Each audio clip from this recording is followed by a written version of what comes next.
Hoje nós vivemos em um país diferente, um Brasil diferente do que era antes. Hoje, se eu te perguntar quem são os 11 jogadores da seleção brasileira, talvez você não está nem aí para isso. Mas quem são os ministros do STF, você sabe.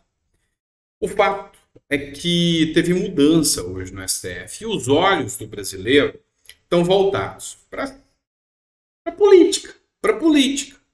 E aí, quando eu digo em política, Palácio do Planalto, o executivo onde está o presidente Lula. Aí eu falo o Congresso Nacional, que é onde estão os deputados, estão os senadores, está o Pacheco e está o Lira. E para o STF, que o presidente, ou o próximo presidente, falou que a Corte Suprema deixou de ser uma corte técnica para atuar como uma corte política. Então, são os três órgãos políticos do Brasil. A fala não é minha, a fala é do próprio ministro Barroso. E agora, com as mudanças que aconteceram, a gente vai falar disso nesse editorial. Bora começar? Não esquece, like é importante, curte, compartilha, é muito importante. E eu virei pidão, só espero que eu não seja processado por estar pedindo um like aqui no meu vídeo, porque hoje a coisa está tão feia que talvez se eu pedir like, podem dizer que é estelionato. É o Brasil. Mas enfim, bora começar com notícia e finge que eu não te pedi nada e doa o like aí para mim. Bora começar, vem comigo. Matéria do Conexão Política, lembrando a vocês que eu sempre vou citar as fontes, até para não ser preso. Esse é o meu papel aqui, tá? Conexão Política. Ministro Barroso é eleito presidente do Supremo Tribunal Federal. É o seguinte, o ministro Barroso já estava previsto. Tem uma eleição? Tem. Do Supremo? Tem. Mas essas eleições estão meio que em sistema de rodízio. Ó, foi fulano agora, a gente vai agora fazer um rodízio. Afinal, os ministros são vitalícios. Até que se caia os dentes, eles estão lá. É para a vida toda. Inteirou 75 anos, aí sim tem que sair compulsoriamente. Tanto é que já existe aí uma tal PEC da Bengala, durante o período de Bolsonaro, que queriam cair para 70, aí alguns sairiam e Bolsonaro teria indicado mais ministros ao Supremo Tribunal Federal. Não deu certo, não vigorou, faltou competência, não conseguiram aprovar essa PEC da Bengala, como era conhecida lá no Congresso Nacional. Mas enfim, a gente vai falar um pouco mais sobre isso. Agora, é um ponto aqui da matéria do Metrópolis, e não sou eu que estou falando, porque isso aqui é arriscado, onde ela fala o Gilmar Mendes, ministro do Supremo, ironizando o Alexandre de Moraes. O ministro do Supremo Tribunal, Alexandre de Moraes, queria concorreu, pleitear a vaga de vice-presidente do Supremo, e não conseguiu. Não me lembro se foi o Fux, se foi o Toffoli, não me lembro quem foi. Mas conseguiu a vaga de vice-presidente. Tenho quase certeza que foi o Fux, tá? Conseguiu a vaga de vice-presidente. E aí, o Gilmar Mendes brincou e falou, nessa aqui você conseguiu. O Alexandre de Moraes virou e disse, é porque não foi no TSE. Se fosse no TSE, com certeza era unanimidade, né? É o que deu a entender o que o Alexandre de Moraes falou. Aí, o Gilmar Mendes virou para ele, falando em relação aos próprios ministros do STF, vai colocar esse pessoal todo no inquérito? Brincou Gilmar Mendes após Moraes perder a eleição pela vice-presidência do STF por 10-1. Ok, pessoal, a candidatura do ministro é apenas uma formalidade, porque a sucessão, como eu disse para vocês, vai andando, né? Eles mesmos escolhem. Mas aí mostra o quanto, sabe, tá preocupante a situação, sabe? Porque até os próprios ministros do Supremo, eles ironizam ao dizer que esses inquéritos, que esse inquérito é um inquérito que fica a cargo do próprio ministro colocar que ele quer ou deixa de querer. Isso é muito perigoso no Estado democrático de direito. Se a gente pode temer que se torne um verdadeiro tribunal de exceção. E isso é muito perigoso para uma democracia séria. E o Brasil precisa se tornar cada vez uma democracia mais pulsante e séria. Então, é muito arriscado. Vamos falar agora da Carla Zambelli, deputada federal. A Carla Zambelli hoje conseguiu uma vitória, mas a derrota dela já é iminente. Infelizmente, a gente sabe que ela vai ser expulsa, que vai perder o mandato. E isso aí não é uma questão de, você é pessimista. Não, a gente vê o sistema como ele está. Como ele está. Por muito menos, o Dallagnol caiu. Muito menos. O caso do hacker da Vaza Jato agora, sabe, até corrobora os argumentos. Tanto é que o Bolsonaro já deu depoimento falando, não, eu não quero liberar a Carla Zambelli. Por quê? Porque a coisa está ruim pro lado dela. E ela vai cair. Infelizmente, eu acho que a pessoa que foi eleita, ela deve responder ao devido processo legal de uma forma condizente com todos os outros, tá? Então, assim, se Carla Zambelli errou, não sou eu que vou passar pano para ela não cair. Mas, enquanto tem cara com dinheiro na cueca, enquanto tem cara de mensalão, de petrolão lá que não caiu, perseguir a Carla Zambelli só porque ela é uma opositora política do atual governo, isso aí não coaduna nem um pouco com os meus princípios. Mas hoje o que aconteceu? A Carla Zambelli respondia, tá? Preste atenção, por um processo disciplinar na comissão de ética, onde ela mandou um deputado, como que eu vou falar isso para não ficar grosseiro, se tiver crianças na sala, mandou ele comer tomate cru, se é que você me entende, sabe? Então falou, deputado, vai comer tomate cru, tá? É isso que ela falou para ele. E aí, o relator tinha a intenção de dar continuidade a esse processo e ela poderia perder já o mandato aqui. Mas olha só, o relator voltou atrás e desistiu de continuar com esse processo e ela continua com o mandato, tá? Dá uma olhada aqui nesse trecho, a matéria do antagonista, citando a fonte para vocês. Nós temos que ser justos com o nosso voto. A sua causa, aqui neste caso...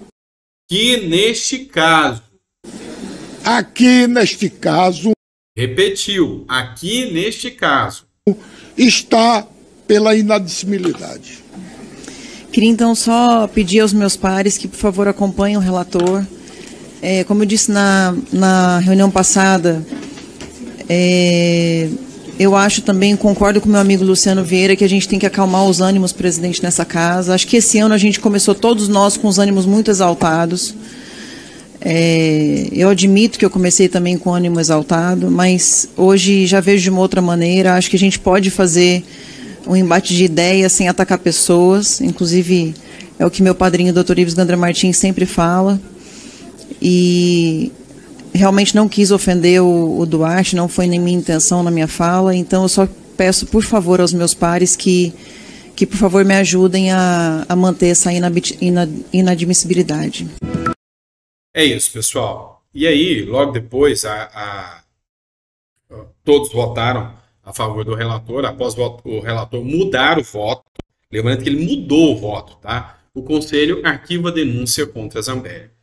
Olha, sinceramente, eu não vejo isso, eu vejo como um fôlego da Zambelli, mas eu não vejo como uma vitória dela, até porque no final das contas, a gente sabe que isso foi uma estratégia, vamos deixar mais para frente, é muito frágil derrubar a Zambelli pela fala, vai tomate cru, porque tem muito deputado que cai nessa mesma. Então eles vão abrir um precedente. Eles preferem usar o caso do hacker da Vaza Jato para efetivamente tirar o mandato de Carla Zambelli. Ela, que já é considerada, assim como o Moro, dentro do Congresso Nacional, aquilo que eles estão chamando agora de parlamentar zumbi, ou seja, é parlamentar, mas já não apita nada porque todo mundo sabe que vai cair. E isso, assim, não é normal. Desculpem, mas não é normal isso acontecer numa república, não é?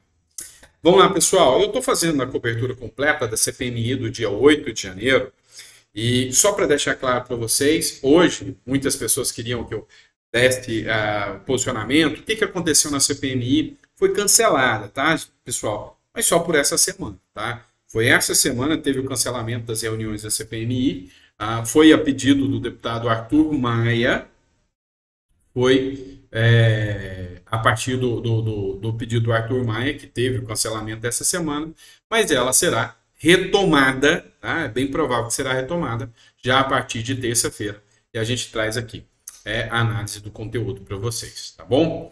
Vamos lá. Eu trouxe muitas matérias do antagonista. Não sei se vocês repararam nisso. Eu queria que vocês prestassem atenção. Por quê?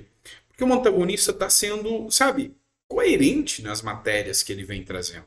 E eu acho que nenhuma das matérias que eu li ultimamente, nenhuma das últimas matérias que foram discutidas ultimamente, reproduziram com tanta clareza esse pensamento aqui. O impacto da máquina de fake news petista contra Zema. E a palavra é essa mesmo.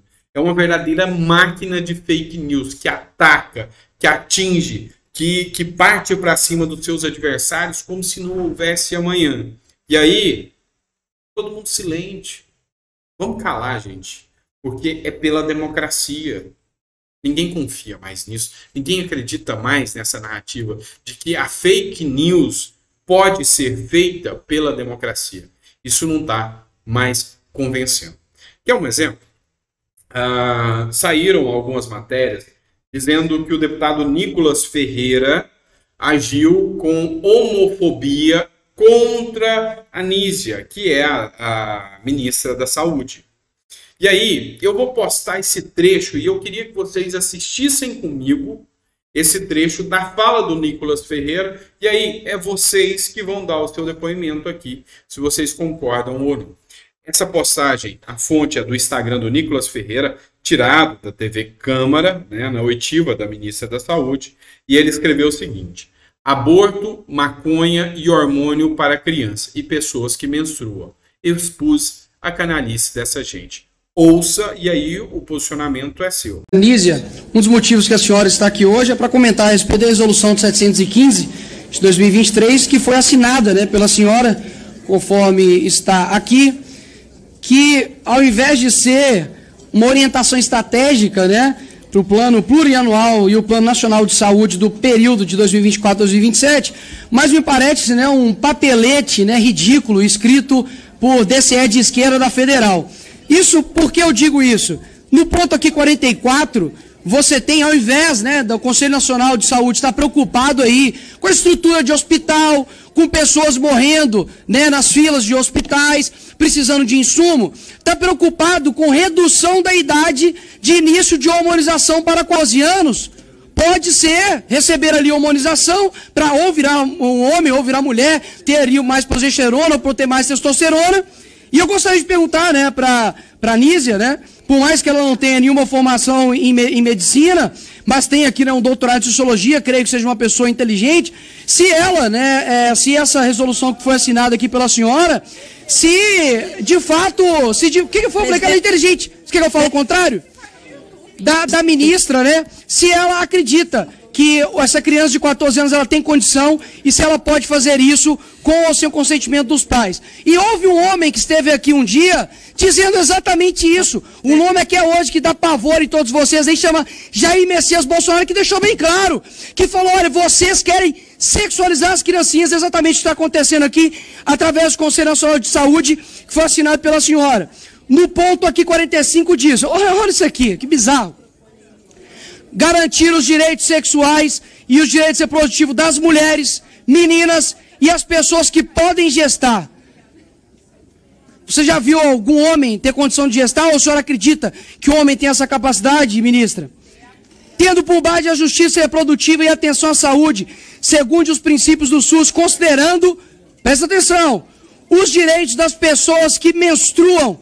Vocês querem reduzir simplesmente a mulher, né, a pessoa que menstrua. Porque senão isso ataca quem se sente ali mulher e fala também que tem a condição de menstruar. Eu te pergunto, se o homem aí também tem condição de menstruar.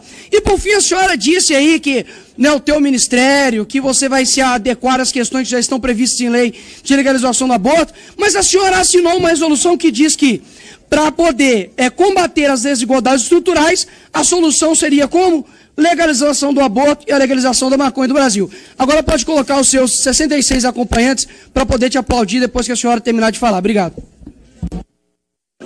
Com a palavra, ministra. Bom, eu nem vou comentar sobre bizarrices, porque aí eu acho que eu quero. Ó, os 66 acompanhantes da senhora aí, parabéns. Questão de ordem. Não comenta, mas assina. Presidente, questão de ordem. A senhora foi completamente desobedecida. Senhora presidente, questão de ordem. Questão de ordem. Presidente Bia. Senhora presidente. Presidente Bia. Tá pedindo pra eu pegar a tarja preta, pra fazer psiquiatra. Esse é o pessoal que te apoia aqui, ministro. Qualquer pessoa presente aqui que não seja deputado, aplaudir, vai assobiar, fizer qualquer manifestação imprópria para o recinto, será solicitado a se retirar. Com relação à Conferência Nacional, a 17ª Conferência Nacional de Saúde, a homologação, desde a minha apresentação eu já esclareci. A homologação, ela existe como uma praxe em todos os momentos, porque as Conferências Nacionais de Saúde são instâncias reconhecidas na Lei do Sistema Único de Saúde. E a nossa homologação, como eu já expliquei, é a homologação que é o reconhecimento à importância das deliberações. 6h30 depois. Reitero que a posição como ministra da Saúde está estritamente obedecendo ao que está previsto na nossa legislação. Com relação, seja a aborto consentido legalmente nos casos que já enumerei e também com relação à questão das drogas. Mas jamais me omitirei naquilo que significa impactos de saúde pública com relação a esses problemas. Há ações no campo da justiça, ações no campo da segurança e ações no campo da saúde pública que são responsabilidade do Ministério da Saúde. E eu volto a palavra ao deputado Nicolas Ferreira. E não respondeu. A ministra simplesmente não me respondeu se ela acredita que um homem pode gestar, ou um homem pode menstruar, que foi algo que a senhora assinou, não fui eu. A senhora é contraditória na sua resposta quando diz que nós vamos trabalhar somente nas questões previstas já constitucionais. Como que você diz que você vai defender algo que está na Constituição, previsto por lei com relação ao aborto, mas o Conselho Nacional de Saúde, a resolução que você assinou, diz que vai combater as desigualdades estruturais legalizando o aborto. Então isso é contraditório com a sua própria convicção pessoal. E vocês utilizam jargões políticos, sem qualquer tecnicidade jurídica, médica ou sanitária, simplesmente para poder colocar uma agenda dentro de uma resolução. Isso é contraditório. E eu disse aqui mais uma vez, com relação à redução de idade de hormonização para 14 anos, que o foco do Conselho Nacional de Saúde, e pelo visto também no Ministério da Saúde, não é sanar as dificuldades da saúde do nosso país. É basicamente colocar uma cartilha de esquerda até mesmo na questão da saúde. Obrigado. Pois é, pessoal, aí você vai deixar a sua manifestação aí sobre essa fala do Nicolas e a fala da ministra da Saúde. Lembrando, tenho que fazer um adendo aqui, esse conteúdo é postado direto da página do Nicolas Ferreira, as edições não foi eu que fiz, antes que alguém venha falar que eu fiz edições, não são minhas, são do próprio Nicolas, que tem imunidade parlamentar, eu só repostei para que você pudesse ver as falas deles aqui, e o meu ponto de vista é que realmente tem gente morrendo no SUS o tempo inteiro.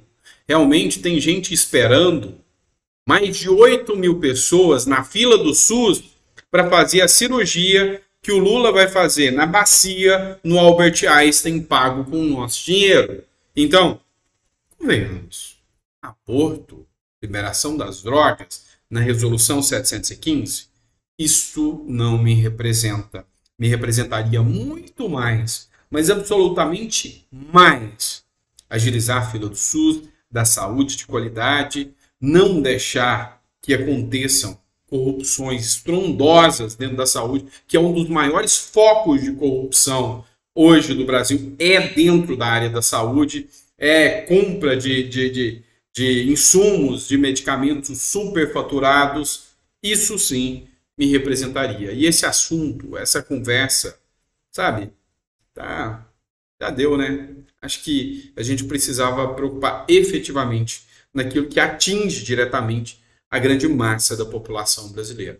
Porque se você quer defender, e aqui fica claro, o direito do usuário de drogas, se você quer defender o direito da pessoa LGBTQIA+, que merece defesa dos direitos, sim, eu nunca neguei, nunca fui contrário a isso.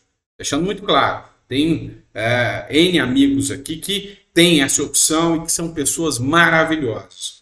Mas se você efetivamente tem um intuito de fazer uma coisa séria, melhora a saúde. Porque o trans vai parar no SUS quando ele não tem dinheiro e precisa. Porque o trans, ou o homossexual, ou a pessoa não binária, ou qualquer coisa nesse sentido, ela vai para o mesmo lugar que o branco, o preto, o japonês, o deficiente vai. Para o SUS e para a mesa de cirurgia. E se lá não está adequado para atender a pessoa com as urgências, essa pessoa vai morrer. Aí não adianta ela ter opção sexual nenhuma. Então, primeiro no foco, depois nas coisas que são secundárias. Esse é só o meu ponto de vista como cidadão pagador de impostos e pessoa que vota. É simples assim. Grande abraço, fiquem com Deus e até o próximo editorial. Desculpem a demora do vídeo, 20 minutos. Já fiz vídeo muito maior, né? Nem tem problema mais, tá bom? Grande abraço, fica com Deus e até o próximo editorial.